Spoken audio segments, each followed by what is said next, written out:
ಪಾಪ ಮಾಡಿದ್ರೆ ಸೈತಾನ್ ಬಂದ್ಬಿಡ್ತಾನೆ, ಕುಡಿದ್ರೆ ಸೈತಾನ್ ಬಂದ್ಬಿಡ್ತಾನೆ, ಸಿಗರೇಟ್ ಸೇದಿದ್ರೆ ಸೈತಾನನ್ ಬಂದ್ಬಿಡ್ತಾನೆ, ವ್ಯಭಿಚಾರ ಮಾಡಿದ್ರೆ ಸೈತಾನ್ ನೋಡಿ, ಸೈತಾನನು ಬರೋದಕ್ಕೆ ಇವತ್ತು ಕ್ರೈಸ್ತರು ಇದು ಮಾಡಿದ್ರೆ ಸೈತಾನ್ ಬರ್ತಾನೆ, ಇದು ಮಾಡಿದ್ರೆ ಸೈತಾನ್ ಬರ್ತಾನೆ ಅಂತ ಹೇಳ್ತಾರೆ.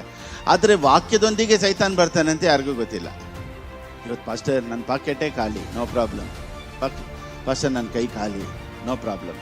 ಆದರೆ ಖಾಲಿ ಇರೋದನ್ನು ತುಂಬಿಸೋ ದೇವರು ನನ್ನ ಜೊತೆ ಇದ್ದಾರೆ ಅಂತ ಯೋಚನೆ ಮಾಡ್ತಾನೇ ಇರೋದು ಒಂದು ದಿವಸ ತುಂಬುತ್ತೆ. ಇವತ್ತು ನಮ್ಮ ಪ್ರಾಬ್ಲಮ್ ಏನು ಗೊತ್ತಾ? ಕೈಯಲ್ಲೂ ಖಾಲಿ, ಜೋಬಲ್ಲೂ ಖಾಲಿ, ತಲೆಯಲ್ಲೂ ಖಾಲಿ. ನೋಡಿ, ಅವ್ನಿಗೆ ಗೊತ್ತು ನನ್ನ ದೇವರು ಆಕಾಶ ಭೂಮಿನ ಸೃಷ್ಟಿ ಮಾಡಿದಂಥ ದೇವರು. ನಿಮ್ಮ ದೇವರು ಕಾಯಿಲೆಗಳನ್ನು ಕೊಡುವಂಥ ದೇವರು, ಹೊಡೆಯುವಂಥ ದೇವರು, ಬಡಿಯುವಂಥ ದೇವರು. ಅಬ್ರಾಹ್ಮ ನೋಡಿದಂಥ ದೇವ್ರು ಏನು ಗೊತ್ತಾ? ಆಕಾಶ ಭೂಮಿಯನ್ನು ನಿರ್ಮಿಸಿದಂಥ ದೇವ್ರ ಕಡೆಗೆ ನಾನು ಕೈ ಎತ್ತಿದ್ದೀನಿ. ನನ್ನ ದೇವ್ರು ನನ್ನನ್ನು ಐಶ್ವರ್ಯವಂತನಾಗಿ ಮಾಡ್ತಾರಪ್ಪ ಅಂತ ರಾಜನಿಗೆ ಸವಾಲಿಡ್ತಾನೆ. ನೋಡಿ, ಒಂದು ಅರಸನ ಹತ್ರ ಸವಾಲಿಟ್ಟು ಹೇಳ್ತಾನೆ, ನನ್ನ ದೇವ್ರು ನನ್ನನ್ನು ಐಶ್ವರ್ಯವಂತನಾಗಿ ಮಾಡ್ತಾರೆ. That is my god. Abraham saw God as a rich God.